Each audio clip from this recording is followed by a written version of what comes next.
Hello everyone, good evening. My name is Satyajit and I am faculty for Sociology Optional and Indian Society for UPSC. And naturally, we are going to discuss a question from Indian society that UPSC has asked in previous years. Today, I would like to discuss on the topic of secularism. And on this topic of secularism, UPSC had asked one question in 2014. I would like to read it out. How do the Indian debates on secularism differ from the debates in the West? So it was very simple question, but the writing skill was very important for this question. This question talks about how does the Indian and the Western secularism, the debates or the models of secularism, they differ from each other. This question was asked in 14 and for 10 marks. And as you know, the 10 marker questions, we require, let's say, around 150 to 170 words to write it down. And we are given with two different pages to write the answer on. Let's talk about its topic, I mean, the content exactly. Before content or before body, I would like to give an idea about how we can introduce this question. We can introduce this question with very simple manner. Let's say, for example, you can define what secularism is, or the definition of secularism in West, in contrast to that, the secularism in India. So, if I want to discuss about the definition, you know that the secularism in West means the complete separation of the religion from the state as an institution, while in India, the secularism is treated as ideology, an ideology which treats all the religions equally. So it can be started like India and West, how they define secularism as a concept. Both of these definitions should come in our introduction, right?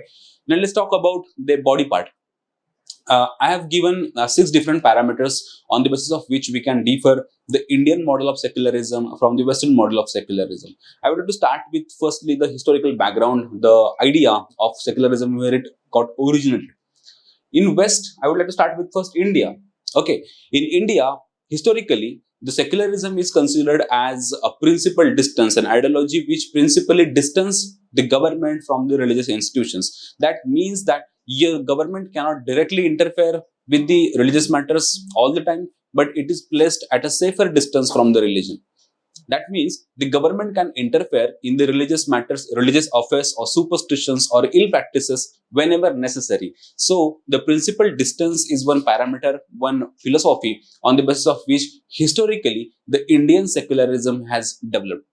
But the principal distance does not mean the complete distance, or principal distance doesn't mean the complete separation. Rather, in contrast to India, in West, the secularism means a complete separation or complete distance of the state and the religious institution. The state, I mean the government, and the religion should be separated from each other completely. This is the idea which is expected from the term secularism in the Western countries. So this is the historical background where in the medieval phase or the medieval era in Europe, the orthodoxy in religion percolated in the state also, and to reform state or to reform the government, the complete separation of religion from the state was sought. And that's how the secularism as an ideology originated in Western countries. But the origin of secularism in India is very different, and we principally distance the religion or the state from the religion. Okay, so complete versus partial separation is the main difference. Secondly, let's talk about the role of religion in the public life. Indian model of secularism is positive model of secularism, where the government would treat all the religions equally. For government, Hinduism, Islam, Christianity, Sikhism, all the religions are equal, and whenever necessary, government will help all the religions. Government cannot help a particular religion, but government will help or government will interfere in all the religions. Like for example, we are currently exercising the practice of UCC and etc. Right? So in India, secularism is often treated as the positive religion where state can actively interfere in the religious matters, but religious matters of all the religions and that too equally. Secondly, in West, it is a negative form of secularism. The debate in West, the debates about ideology of secularism in West are negatively connoted. That means, what do you mean by negative? The don'ts are more than do's. And in these Western countries, the government or the state is expected or is not expected to interfere in religious matters. The government cannot interfere in the Hindu or any other religion, you can say. It cannot interfere in any religious matter, religious affairs, religious superstition, or the practices of religion or temples. Okay. So in West, the negative secularism connotes that it is a strict, the word I'm using here is the strict separation of religious institutions from the government or the state institutions. So this is my second parameter on the basis of which we can distinguish the Western and the Indian models of secularism. Secondly, okay, the third point is about the protection of minorities. Okay, the minorities I'm talking about, especially the religious minorities. Indian way or the Indian debate of secularism is much more mature, it is much more liberal and much more progressive than the Western concept. We have very positive connotation about secularism, and Indian way of secularism or the Indian debates of secularism, they proactively secures, they conserve the cultures of religious minorities. As in India, secularism considers the religious minorities are persecuted, religious minorities are discriminated against, and the government as welfare state or the democratic government needs to do the welfare schemes, welfare provisions, welfare yojanas for these religious minorities. And that's how we provide reservations in the government schemes, reservations in the government jobs and education sector for these religious minorities. And that's how Indian way of secularism is much more wider, much more broader, much more mature than the Western concept, where in the Western countries, the Western governments cannot provide security, cannot provide protection, cannot provide safeguard, cannot conserve the cultures of religious minorities as the government of India does. And that's how the protection of minorities, if you consider this point, the government of India or the Indian way of secularism is much more proactive, affirmative, positive in nature. Okay, and the West, they cannot, while the Western secular democracy also protect the minority, especially they have no provision to secure the rights of religious minorities. They have a common laws for everybody. Okay, now what about uniform civil code? In India, we have ensured, if you can observe the, especially the fundamental rights in Article 25, 26, 27 and 28, and that too, Article 25, the Article 25 is about a right to religion. That means an individual can practice, profess, propagate, so the religion of his choice or her choice. Okay, and that too, the government through the fundamental rights like Article 25, 28 ensures the religious practices, conservation of religious practices, conservation of religious beliefs of all the religions. And all the religions, they have their own personal, separate personal laws. And all these personal laws are conserved under constitutional provisions. And the government has guaranteed the individuals or the members of all these religious minorities that their rights of religious beliefs, their personal rights will be conserved. And government of India currently protects all the personal laws of all the religions. Okay, and all the religions are allowed to practice their personal laws, separate personal law. What are personal laws? The laws about marriage, laws about inheritance, laws about divorce, laws about property, and etc. So religions, a particular religion or all the other religions, they have their own separate personal laws. Now the government of India is thinking about UCC, that is different part.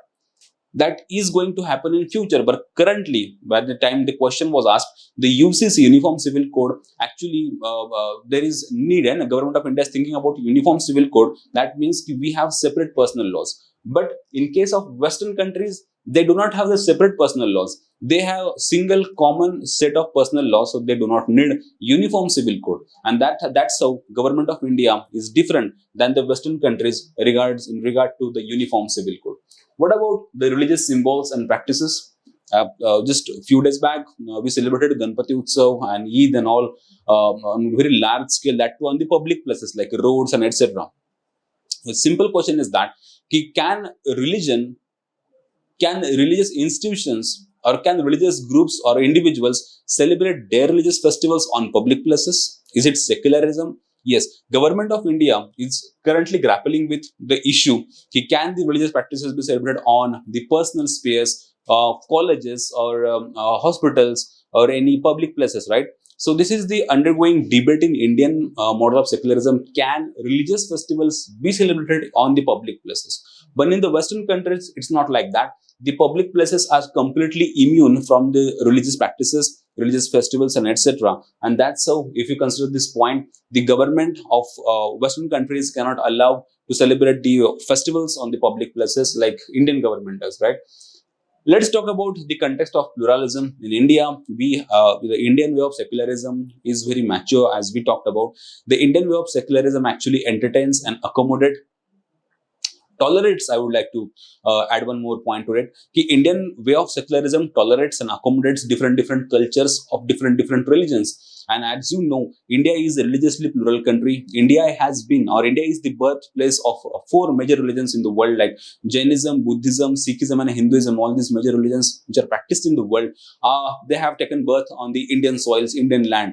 And beyond these four religions, India also accommodates and tolerates all the major religions of world, like Judaism, Christianity, Jews and Parsis and etc. Or even tribal religions we entertain or we accommodate on our Indian soil, right? So India is religiously plural country, I can assure that. So India has many religions that too living together, that tolerating each other's cultures, and that too that we call it as a pluralistic society. On the other hand, the Western countries are majorly observed as not plural, but now they have, let's say, the melting bowl. Upon we can name that model as the melting bowl model, right? Where all the cultures they just melt down into a single form of culture, and they cannot maintain their own identities. They cannot maintain their own plural nature. So in India, the secularism model of Indian model of secularism allows, tolerates, accommodates the diversities. Where in West they go for uniformity. In India, we observe, we cherish, we nourish, we nurture the differences. Where in West they go for uniformity, and that's so Indian way of secularism or secularism model is different than the Western countries on these six parameters. So just to revise with the firstly, it is different on the basis of pluralism. India is plural country where Western countries are uniformistic. So secondly, India is currently debating on can religious symbols and practices be practiced on the public places, where in West they have clear-cut idea, can no celebration on the public or government schools and etc. Right. Additionally, uniform civil code. India is talking about uniform civil code as Indian religions. All the religions they have their own personal laws, where in Western countries they have uniform laws of, and they don't need, as they have uniform laws throughout the nation. Western countries they do not need UCC, uniform civil codes, under Article 44. But let's talk about minority rights. Yes, India protects the rights of religious minorities, where the Western countries they have uniform laws for all the religions, no separate affirmative actions for religious minorities. Additionally, if you consider the role of religion in public life, yes, we have positive way of discrimination, where in Western countries they have negative form of discrimination. That means India is proactively secures the right to religion, where in West it cannot be guaranteed. And religion in India is both public and personal, but in Western countries the religion is considered as the personal affair and not the public affair. Okay. And additionally, if you consider the historical background, India, the way the secularism originated in India is based on the distance, the principal distance parameter, principal distance value. But in you can say in West, the secularism developed on the value of separatism, on separate, the complete separation of religion from the state. That's so on this same line, on the six parameters, we can differentiate the Western model of secularism from Indian debates of secularism.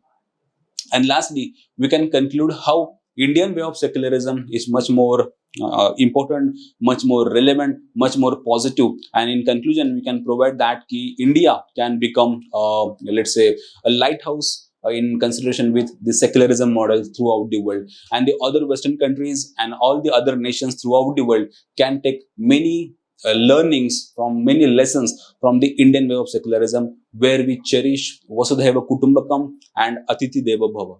On these lines, I would like to thank you very much for this session, and we are going to meet soon again with another next question. Thank you very much.